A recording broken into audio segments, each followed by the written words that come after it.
Le second livre des rois, chapitre 25. La 9e année du règne de Sédécias, le 10e jour du 10e mois, Nebuchadnezzar, roi de Babylone, vint avec toute son armée contre Jérusalem.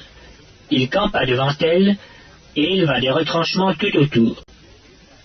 La ville fut assiégée jusqu'à la 11e année du roi Sédécias. Le 9e jour du mois, la famine était forte dans la ville, et il n'y avait pas de pain pour le peuple du pays. Alors la brèche fut faite à la ville, et tous les gens de guerre s'enfuirent de nuit par le chemin de la porte entre les deux murs, près du jardin du roi, pendant que les Chaldéens environnaient la ville. Les fuyards prirent le chemin de la plaine. Mais l'armée des Chaldéens poursuivit le roi et l'atteignit dans les plaines de Jéricho, et toute son armée se dispersa loin de lui. Ils saisirent le roi et le firent monter vers le roi de Babylone à Ribla. Et l'on prononça contre lui une sentence. Les fils de Sédécias furent égorgés en sa présence, puis on creva les yeux à Sédécias, on le lia avec des chaînes d'airain, et on le mena à Babylone.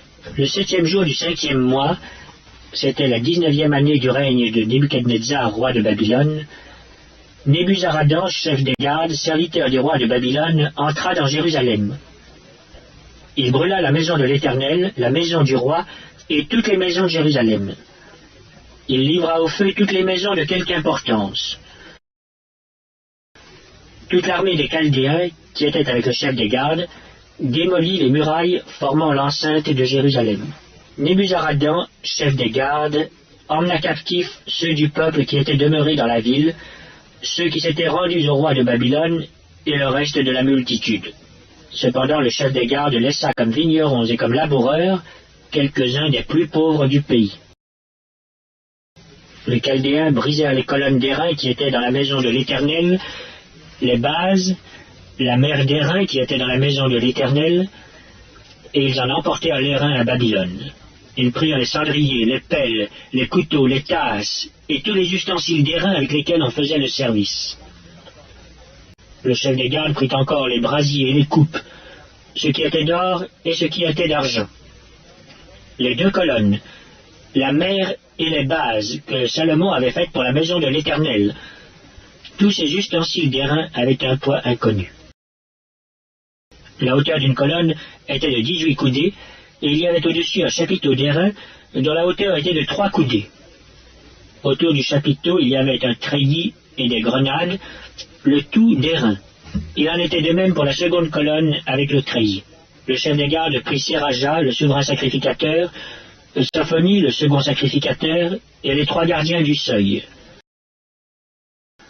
Et dans la ville, il prit un eunuque qui avait sous son commandement les gens de guerre. 5 hommes qui faisaient partie des conseillers du roi et qui furent trouvés dans la ville, le secrétaire du chef de l'armée qui était chargé d'enrôler le peuple du pays, et 60 hommes du peuple du pays qui se trouvèrent dans la ville. Nebuzaradan, chef des gardes, les prit et les conduisit vers le roi de Babylone à Ribla. Le roi de Babylone les frappa et les fit mourir à Ribla, dans le pays de Hamath. Ainsi, Juda fut emmené captif loin de son pays, et Nebuchadnezzar, roi de Babylone, plaça le reste du peuple, qu'il laissa dans le pays de Juda, sous le commandement de Guédalia, fils d'Achikam, fils de Shaphan. Lorsque tous les chefs des troupes eurent appris, eux et leurs hommes, que le roi de Babylone avait établi Guédalia pour gouverneur, ils se rendirent auprès de Guédalia à Mitzpa, savoir Ismaël, fils de Netania, Jochanan, fils de Caréac, Séraja, fils de Tanumet, de Netopha, et Jaazania, fils du Maacatien, eux et leurs hommes. Guédalia leur jura, à eux et à leurs hommes, et leur dit, « Ne craignez rien de la part des serviteurs des Chaldéens. Demeurez dans le pays, servez le roi de Babylone, et vous vous en trouverez bien. » Mais au 7e mois, Ismaël, fils de Netania, fils d'Élishama, de la race royale, vint accompagné de 10 hommes, et ils frappèrent mortellement Guédalia, ainsi que les Juifs et les Chaldéens qui étaient avec lui à Mitzpa. Alors tout le peuple, depuis le plus petit jusqu'au plus grand, et les chefs des troupes, se levèrent et s'en allèrent en Égypte parce qu'ils avaient peur des Chaldéens.